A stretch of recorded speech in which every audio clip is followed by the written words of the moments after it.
Les habitants de Châtillon-en-Bière sont isolés du reste du monde depuis si longtemps. Un jour inespéré, la rumeur de la découverte d'un passage menant au dehors se répand comme une traînée de poudre. C'est ce chemin que prend, avec angoisse, le père de la Pierre.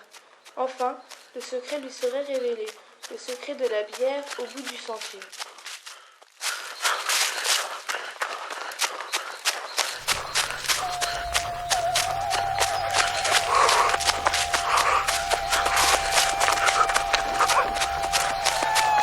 Oh merci mon Dieu, merci. Monsieur, arrêtez-vous monsieur, monsieur. Eh bien mon père, qu'est-ce qui vous arrive? Vous êtes perdu? D'où venez-vous?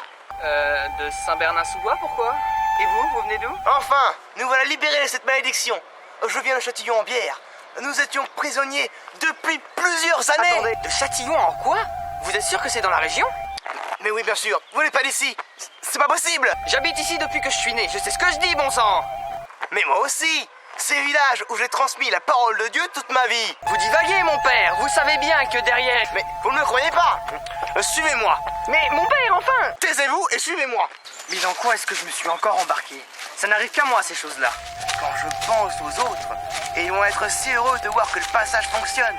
Pourquoi faut-il toujours que je m'occupe des cas désespérés? Ah, nous y voilà. Je vais enfin lui prouver qu'il a tort.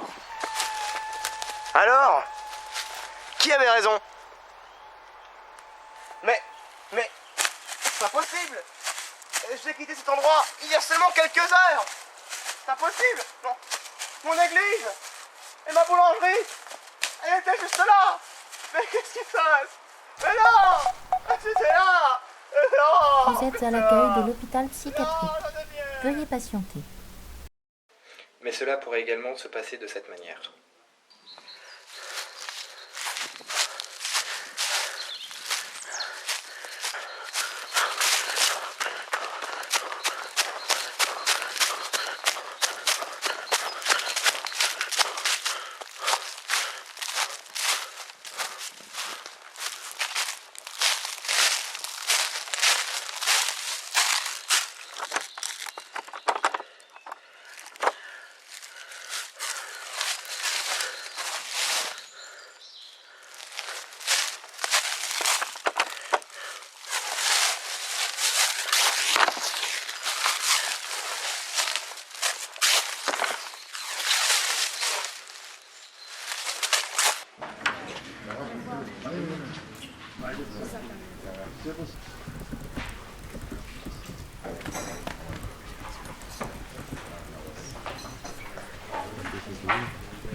Mais qu'est-ce qui se passe? Ce n'est pas possible! C'est catastrophique! J'étais dans la forêt et... Bon, vas-y Jean-Hugues, tu peux le faire.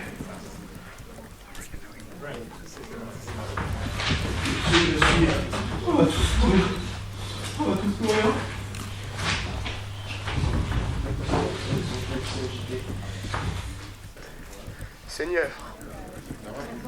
Seigneur, pourquoi ces personnes sont si agitées? Calme-toi.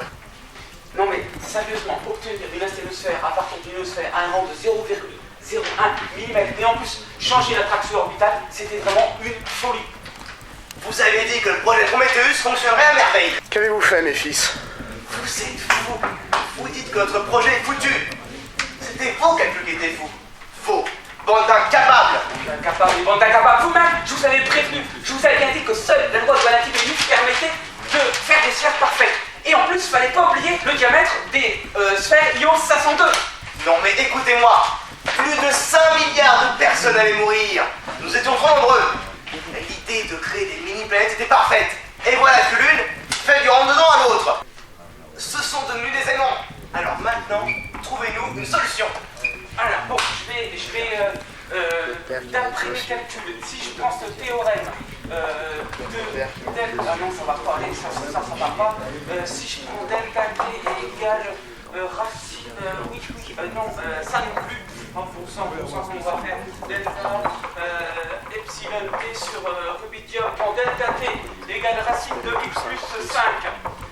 Et que je fais l'intégrale de rubidium par le strontium 87, je crois, on doit obtenir, ça y est, j'ai la solution. Vous pouvez m'appeler Dieu. Nous sommes sauvés. Ou bien encore comme cela.